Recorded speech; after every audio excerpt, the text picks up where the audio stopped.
नमस्कार बागवान भाइयों, आपका अपना पहाड़ी भाई यूट्यूब चैनल में आप सबका स्वागत है। तो बागवान भाइयों, आज हम बात करेंगे कि पिंकवुड में कौन कौन सी स्प्रे अपने बगीचों में करें। यहाँ बागवान भाइयों को एक बात का ध्यान रखना होगा कि हमने अपने सेब के पौधों में होने वाले विभिन्न प्रकार के छिड़काव करने से बचना होता है।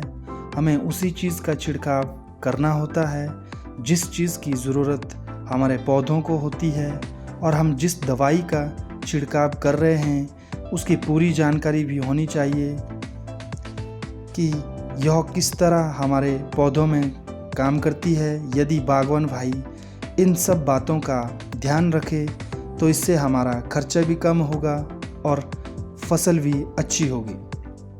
तो बागवान भाइयों, अब बात करते हैं पिंकवुड पर होने वाली स्प्रे की। जब हमारे बगीचों में पिंकवुड स्टेज आती है तो जो हमारे पौधों में फ्लावरिंग होती है, तो उसमें बागवान भाई ध्यान से देखें कि हमारे बगीचे में फूल का साइज छोटा या बड़ा है। यदि फूल का साइज काफ़ी छोटा है और डंडी भी छोटी है तो इसका मतलब यह होता है कि फूल वीक या कमज़ोर है।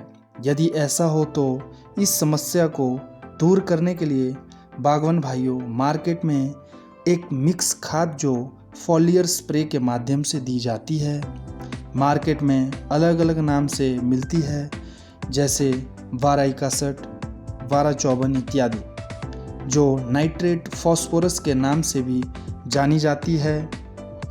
यहाँ बागवान भाई एक बात का ध्यान रखें कि इसमें पोटाश की मात्रा नहीं होनी चाहिए, केवल नाइट्रोजन और फॉस्फोरस ही होना चाहिए।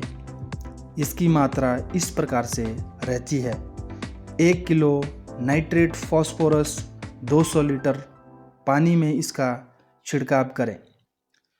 जब हमारे पौधों में पिंकवुड खिलने लगे या दिखने लगे तो यह स्प्रे उस टाइम की है।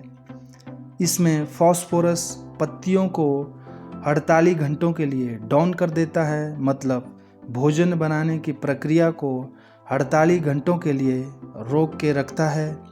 और जो हमने 12% नाइट्रोजन डाला है वह उस टाइम जो वीक डंडी है उसे पीछे से पुश करेगा, जिससे हमारी डंडी का साइज भी लंबा होगा। तो बागवान भाइयों, जब हम यह स्प्रे करेंगे तो हमने पौधों को भिगोना नहीं होता है, सिर्फ मिस्ट यानी धुआं सा देना होता है।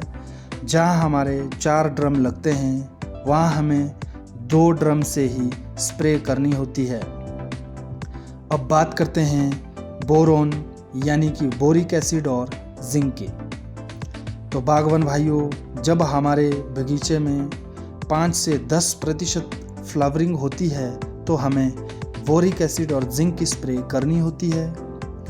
अगर आपने 1261 नाइट्रेट फॉस्फोरस की स्प्रे पहले कर दी है तो यहाँ उसे ऐड करने की ज़रूरत नहीं है। जब हम बोरोन यानी बोरिक एसिड के रूप में स्प्रे करते हैं तो इसकी ज़रूरत क्यों होती है? जब हमारे सेब के पौधों में फ्लावरिंग होती है तो जो स्टिग्मा लाइन है वह पहले थोड़ी सी टेढ़ी निकलती है, तो बोरोन उसे सीधा करने में हेल्प करता है। दूसरा, जो क्लाइमेट की चेंजिंग, जहाँ ठंडे एरिया में धूप अच्छी तरह से नहीं पहुँच पाती है वहाँ पाला पड़ता है, तो पाला फसल को सबसे ज़्यादा डैमेज करता है। तो ऐसी स्थिति में बोरोन फूल के अंदर टेम्परेचर को मेंटेन रखता है।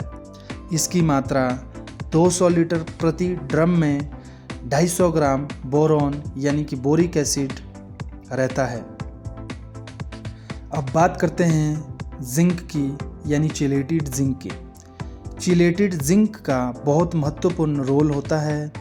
जब केसर आता है यानी परागकण आता है तो उसकी लाइफ काफ़ी शॉर्ट होती है।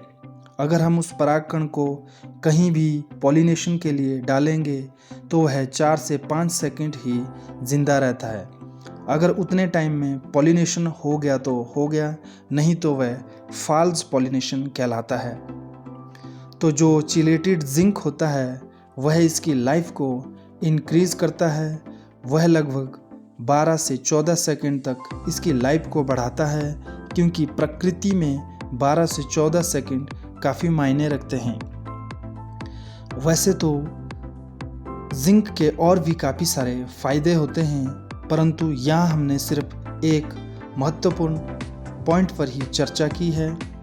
तो बागवान भाइयों, चिलेटेड जिंक की मात्रा 200 लीटर प्रति ड्रम में 200 ml रहती है। बोरोन और जिंक की स्प्रे करते टाइम भी हमें अपने पेड़ों को भिगोना नहीं होता है, सिर्फ मिस्ट यानी धुआं सा देना होता है। स्प्रे हमेशा सुबह या शाम के टाइम ही करें। तो बागवान भाइयों, ये तो थी कुछ अहम जानकारी। वीडियो को अंत तक देखने के लिए आप सबका आभार।